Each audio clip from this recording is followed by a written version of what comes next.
So is socialism a good thing?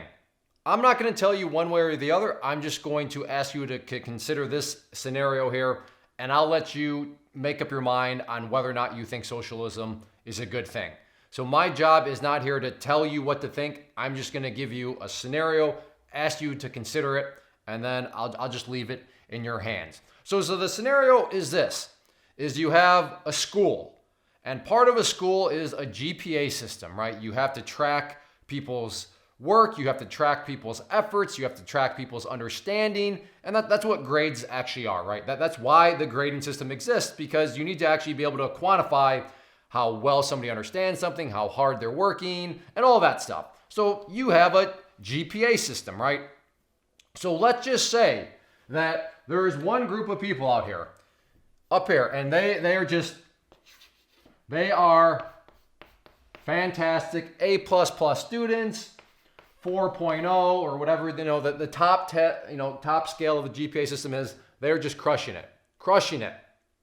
But then you have a situation where people say, you know what?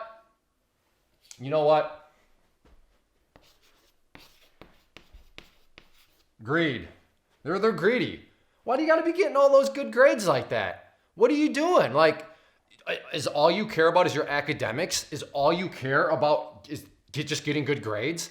That's kind of greedy. Like, what are you doing? You're just after grades. You're after, getting that 4.0. That's kind of greedy on your part. And you know what? You do have a 4.0. And you know what? We want things to be good for everybody, right? We want it to be a situation where, hey, let's make it fair for everybody. Let's make it and turn things into a situation where, hey, everybody benefits, it's good, and that way, life is just fair that way, right? It's more equal that way when everybody benefits. So in order to make that happen, we're gonna just deem good a good society, or in this situation, a good structure such as this. Well, we think everybody should have this, a 2.5 GPA. Everybody needs to have a 2.5 GPA, right? Because that's fair, that's good for everybody. But the problem is we have these people down here.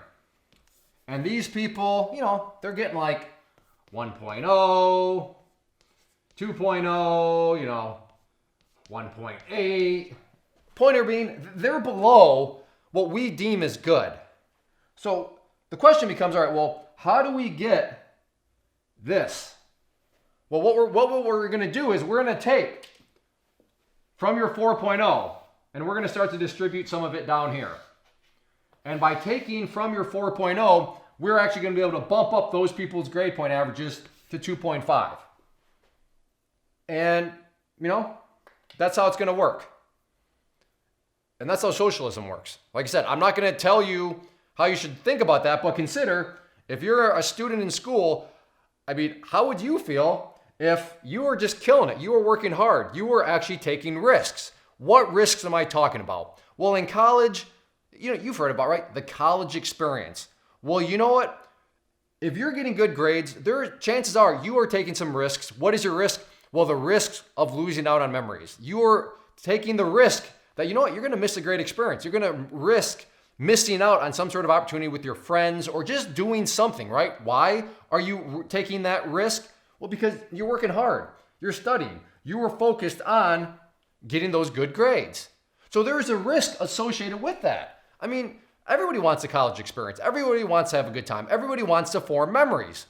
But you are not only risking missing, but that actually takes a sacrifice too, right? You are sacrificing your memory-making ability, unless I guess you want memories of, I remember in college, it was a great memory. I just was sitting in my dorm room, studying and reading and working hard. I suppose that could be a memory, but there's a lot that goes into that.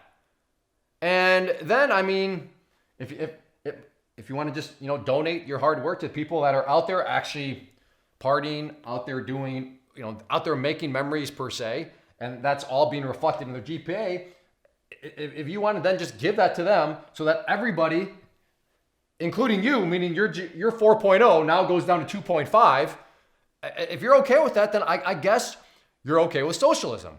Because that's basically how it works, is you want to make things good, you want to make things fair for everybody, and then you're going to have everyone with a GPA.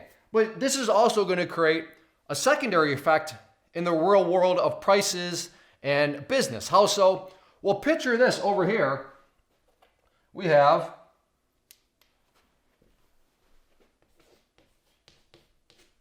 employers, right?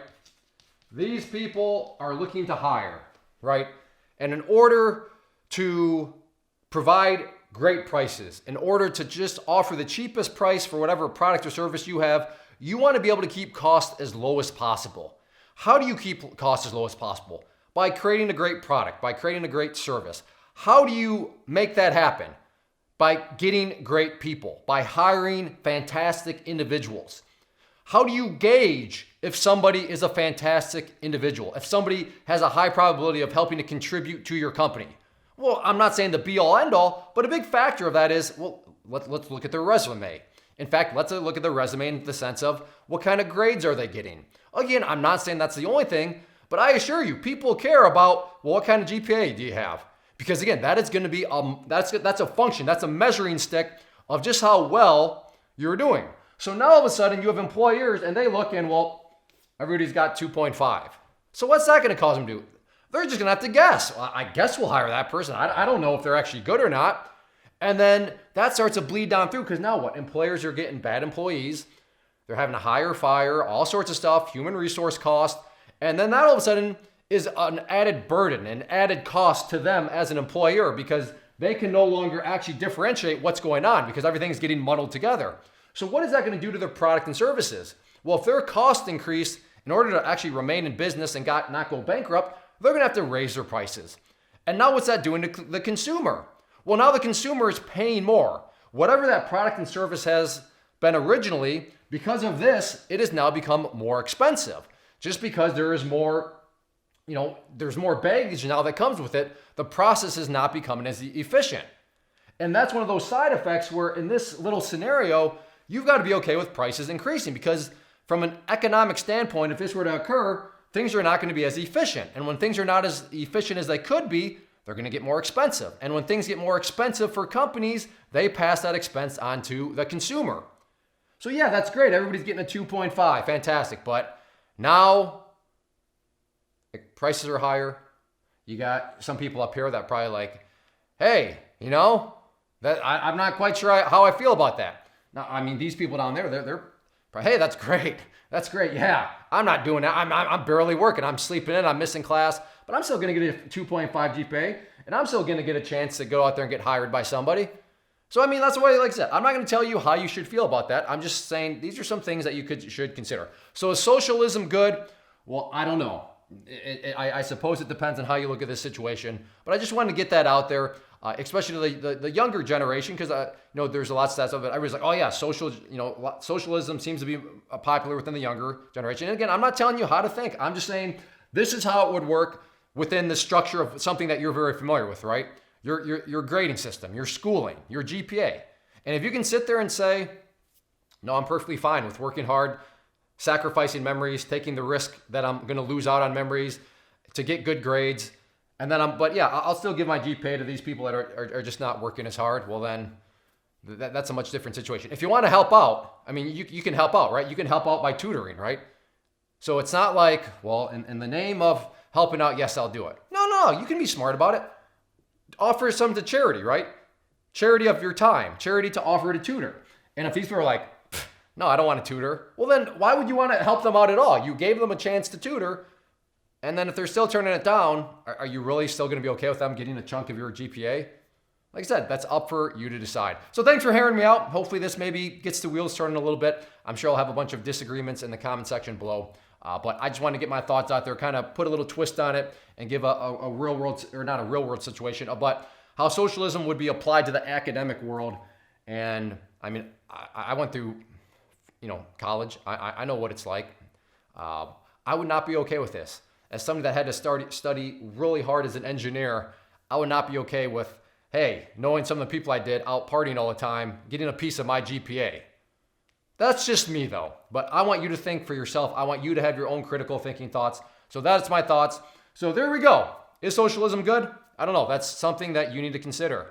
First off, thanks so much for watching the entire video. Real quick, before you go, I want to invite you to a live webinar, web class, training, workshop, online event, whatever you want to call it, but it will be me live revealing to you what I've discovered that has allowed me to transform myself from being an employee to being my own boss, including how I had only one losing day out of 73 days in total.